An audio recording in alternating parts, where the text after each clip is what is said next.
Click the bell icon to get latest videos from Ekeeda.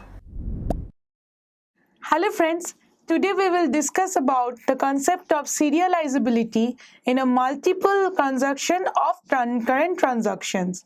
Now these concurrent transactions can occur in a single processor or in a multiprocessor environment. How this conflicting operation in a serial schedule affect and how a conflict serializability appear on the serial schedule.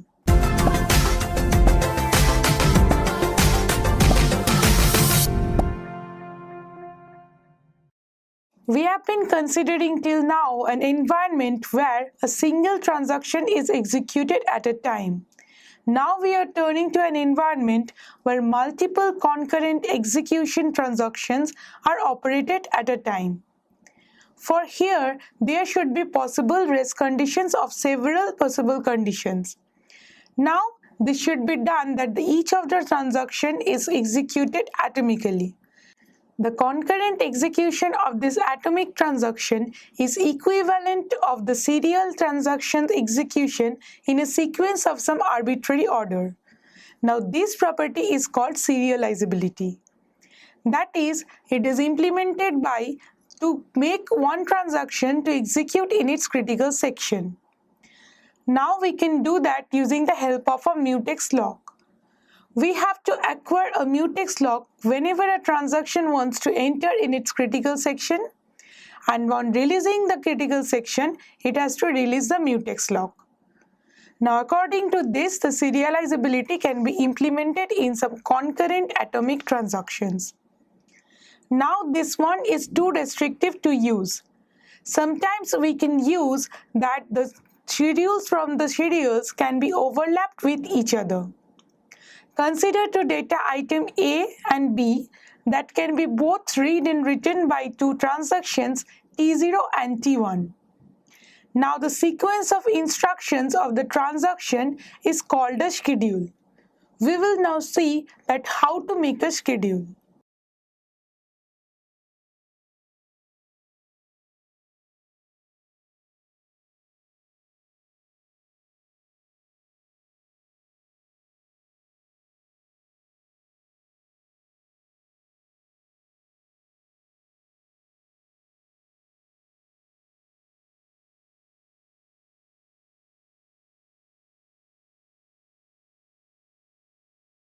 Suppose these transactions are followed atomically, that is T0 followed by T1.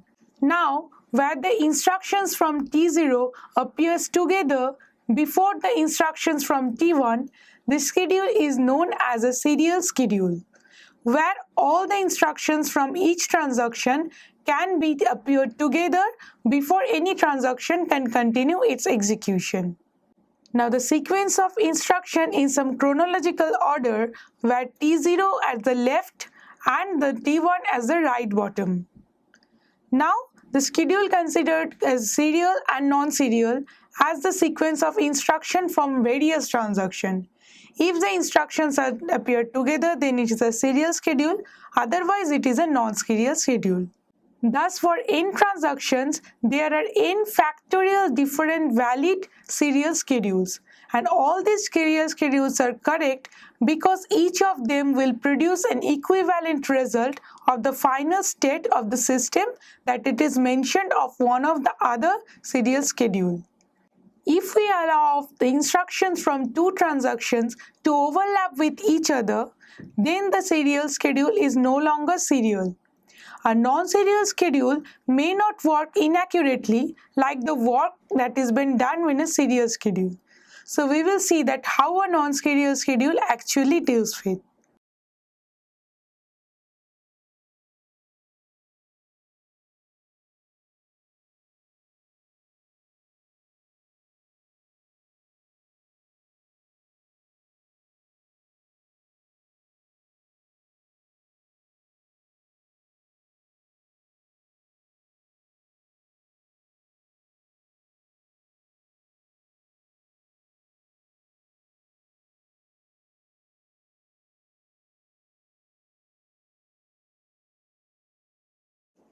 As we can see that the instructions from these two transactions T0 and T1 are overlapping here each other.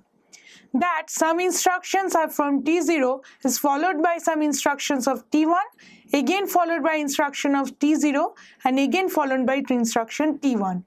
So that becomes a serial and non-serial. So the serial schedule is made up of a non-serial schedule, but that can still act as a correct serial schedule. To do so, we must first know that what are conflict operations. Suppose if some operations OI and OJ belongs to some transactions from TI and TJ consecutively, and these operations are made one after another from two different transactions, then they are said to be conflicted if the operations are made on the same data item and one of the operations are right. We can see with the help of this example that which are the conflicting operations. Here, the write A operation of T1 is conflicting with the read A operation of T1. The write A operation of T0 is conflicting as because they are both accessing to the same data item A, and one of the operation is obviously write of the T0 instruction is a write A, again which is happening in T1 with the read A. That is why this OI and OJ, which is consecutive one after another and also accessing to the same data item. So these two operations are known as conflicting operations. Now let AI and OJ be two consecutive operations from a schedule S, and these two operations are from different transaction TI and TJ. Now OI and OJ can be non-conflicting and the swapping of their operation order does not affect the schedule. So the new serial schedule S dash is produced from swapping the OI and OJ ordering, where all the operations ordering remains same except the OI and OJ whose ordering doesn't matter, whose final system state is same as the old system state of a serial schedule S.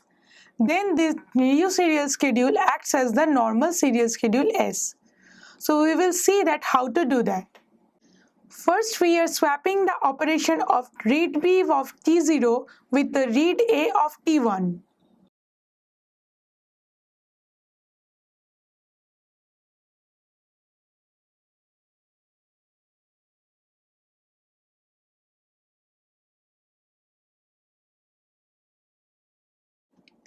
Now we are swapping the operation of write B of T0 with the write A of T1.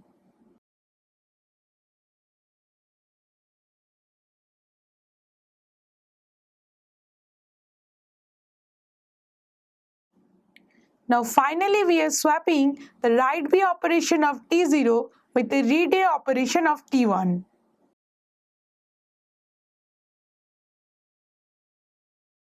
So if we make this swapping successfully, then we will reach the serial schedule S, whereas the T0 instruction appears together and the T1 instructions are appearing together. So in this way, S dash can produce an equivalent result or final system state as a system state would have been produced by serial schedule S1.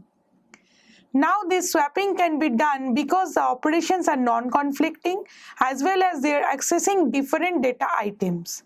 So if a schedule S can be transformed into another schedule S dash and both of the schedules is serial, then non-conflicting operation swapping can make as a conflict serializability operation. This conflict serializable schedule is a schedule which can be transformed in a serial schedule equivalent S by the swapping of some non-conflicting operation. So in this way, serializability and conflict serializability help in maintaining the concurrent atomic transaction to successful execution. Thank you for watching this video. Stay tuned with Ekeeda and subscribe to Ekeeda.